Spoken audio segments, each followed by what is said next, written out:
The first time I asked our neighbor for sugar, she laughed. Not in a mean way, just a tight little laugh that didn't reach her eyes. She stood in her marble doorway, perfume clinging to the air, manicured fingers resting on her glass of lemon water, and said, "We don't really keep sugar in the house. Too many calories." But she gave me a smile. Perfect. White. Wide. That was her thing, always lending smiles. Never food.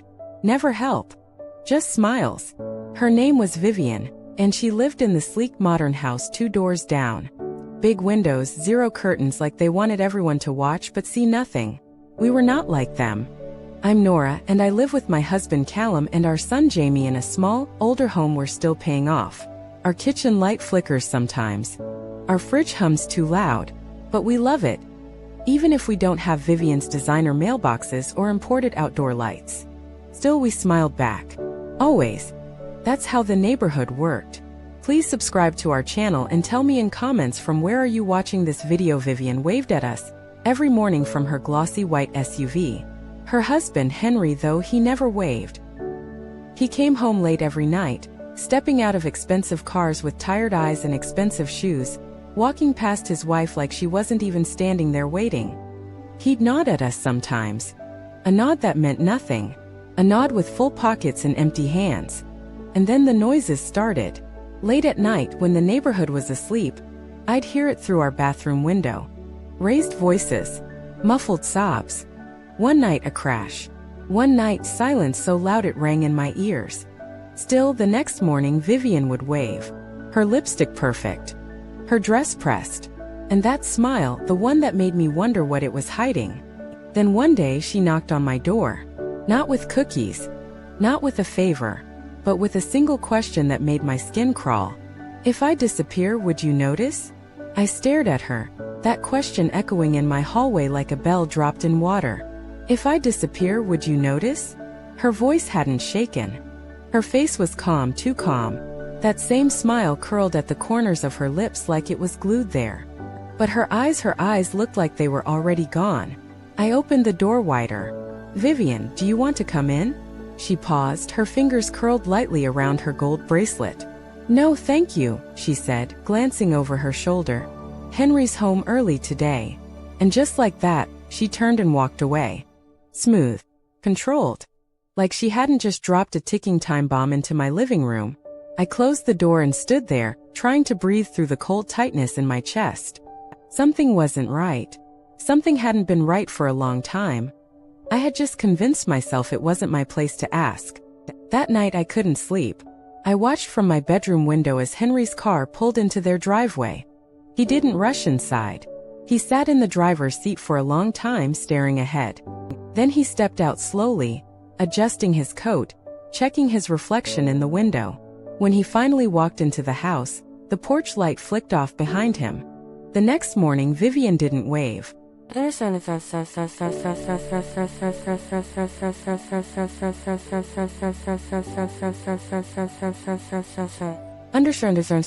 3 days passed.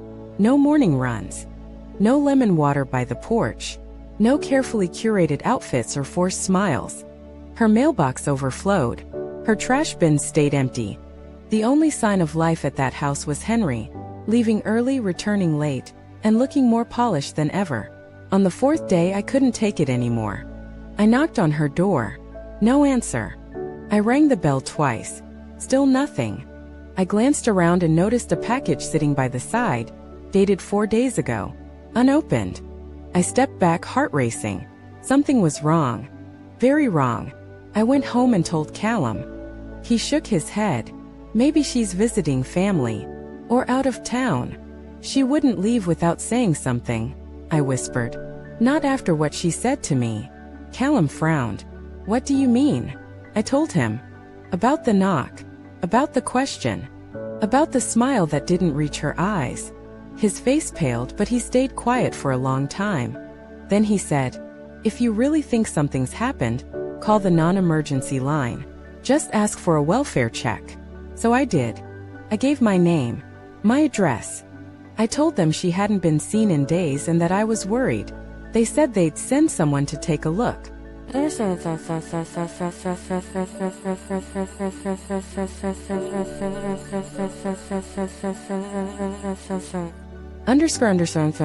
Police arrived the next day.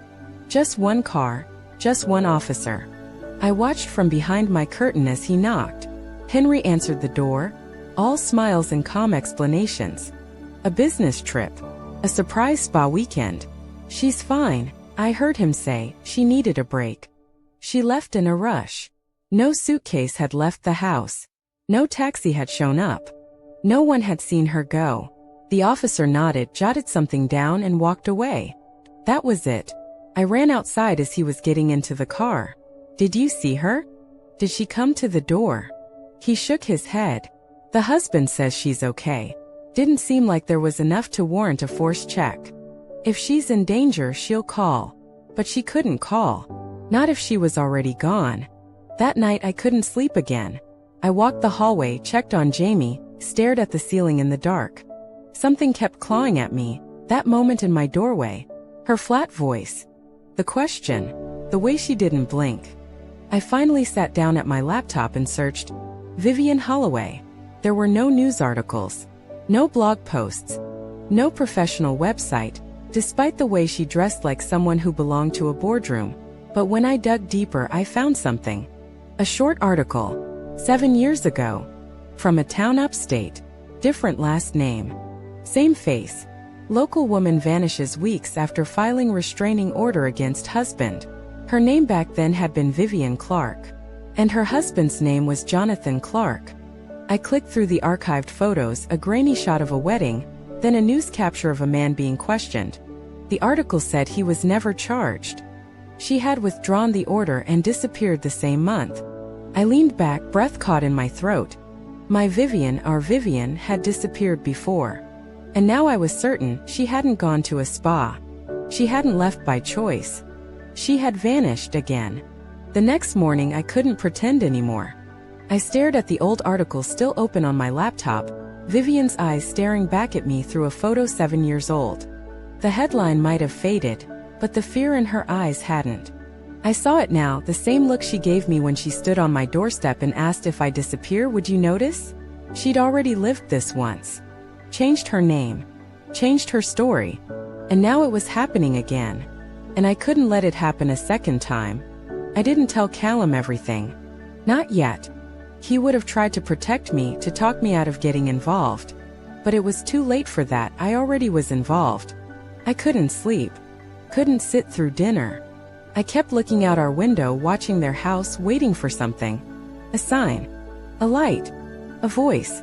Anything. That day, I drove to the library in town. I needed something physical, something more than screenshots. I searched old records, archives, small-town police reports. Took hours, but I found more.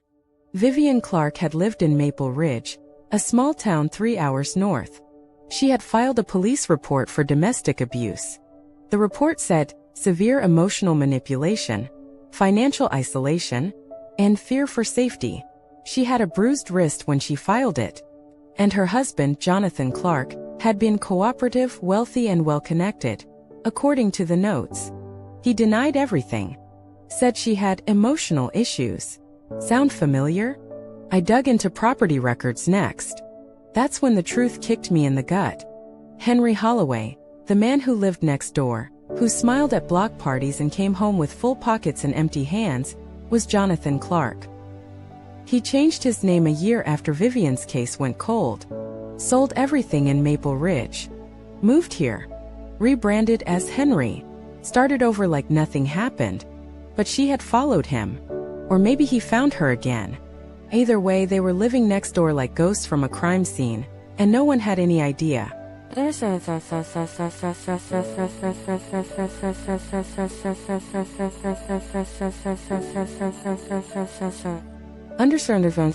That evening, I saw his car pull in just past 7. He got out with his usual briefcase, his usual calm. But there was something in his posture now. Tighter. Tenser. He looked over his shoulder once toward our house. Did he know I was looking into him? I ducked from the window, heart pounding. Then I made a decision that terrified me. I would go into their house. I waited until 1:45 a.m. It was a gamble, but every night for the last year, Henry left for exactly 30 minutes to walk his dog, a big aging German shepherd that barked at everything. I slipped on my coat, locked my front door, and jogged across the yard under the cover of night. Her front door was locked, of course, but the back sliding door, the one near the kitchen, was cracked, as if someone had left it open on purpose.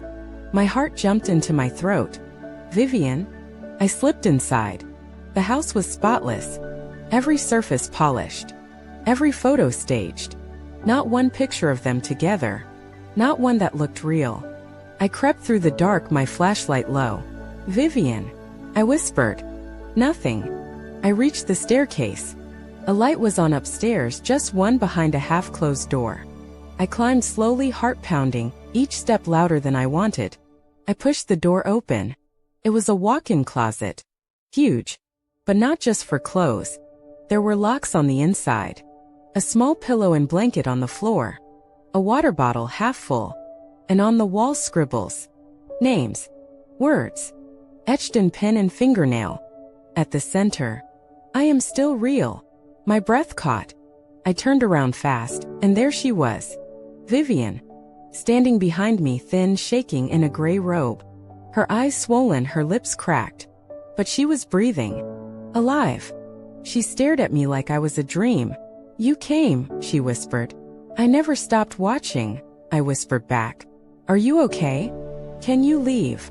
She shook her head slowly. Not yet. He watches everything. I left the door open in case someone cared enough to come. I reached for her hand. We're getting out. Tonight. She hesitated. He'll find me again. He always does. Not this time, I said. This time we leave a trail he can't clean up. We moved fast. I took pictures of the closet, the writing on the walls, her bruises. I texted them to myself, saved them in the cloud, shared them with a friend in another city. Multiple trails. At 2:19 a.m. we slipped out through the back. I left the door open behind us. Deliberately. And we ran. Crossed the yard. Through the night. Into my car. She didn't cry. She didn't speak. She just held my hand the whole ride back, clutching it like it was the first real thing she'd touched in years. Vivienne didn't speak for hours after we got back to my house. She sat on the edge of the guest bed, clutching a mug of tea with both hands, her eyes fixed on the blank wall like she was watching her own past play out in shadows. I didn't rush her. I just stayed close, letting her exist in silence that she chose. Not the silence that was forced on her all those years. When the sun rose, her voice finally broke through the quiet. He always said no one would believe me, she whispered. That even if I screamed, the world would clap for him before they listened to me. I felt my throat tighten, my hands curling into fists at my sides. But I believe you, I said softly. And now the world will too. We started with the photos. I sent them to an advocacy center 2 towns over, one that specialized in helping victims of long-term abuse and controlling partners. They didn't ask pointless questions. They just moved. They gave us a safe house, a lawyer, a trauma counselor. They told us exactly what to do and when to do it. Then we contacted a detective in Maple Ridge, the one who had written the original domestic report years ago under her old name. His name was Lieutenant Dorsey. I'll never forget his voice when I said her name. Vivienne Clark? A pause. We thought she was dead. I told him she was alive. But barely. He said, send me what you've got. 2 days later, Henry's house was swarming with unmarked cars. They brought him out in cuffs. Calm as ever. Like a man who still thought he was untouchable. But the world had changed. Vivienne had filed a sworn statement. My photos had already made their way to prosecutors. And when they traced his identity, the name changed, the new passport, the forged records, the puzzle snapped into place. He didn't look at me when they walked him past my house. But Vivienne stood behind my curtain, watching through the slits. She didn't cry. She didn't flinch. She just whispered, he always thought he owned silence. But mine isn't his anymore. The case made headlines. Woman reemerges after years in hiding. Husband arrested for abuse, fraud, and kidnapping. That word, kidnapping, shocked people. But that's what it was, wasn't it? When you trap someone behind walls of fear, when you convince them they're worthless, when you take their name, their freedom, their voice, you've stolen a person even if their body is still standing. Vivienne didn't want the attention, but she told her story anyway. Not on camera, not to crowds. She told it to women at shelters, to girls in schools, to quiet people who thought their silence would never end. She became something Henry never saw coming, louder, stronger, braver than he ever allowed her to be.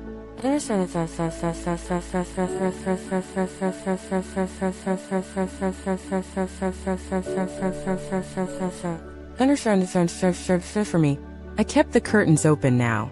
Not to spy, not to worry, but because it reminded me of what I promised her on that night she knocked on my door. If I disappear, would you notice? She had asked. And I had answered, without words then, but with every step since, yes. I noticed. And I did something. Because sometimes the loudest thing you can do is listen. Moral of the story: not all prisons have bars. Some are built with fear, silence, and manipulation. But no one should live unseen or unheard. Your voice is your power, and it is never too late to take it back. Even when the world looks away, one person noticing can change everything. Be that person. Listen. Speak. Act.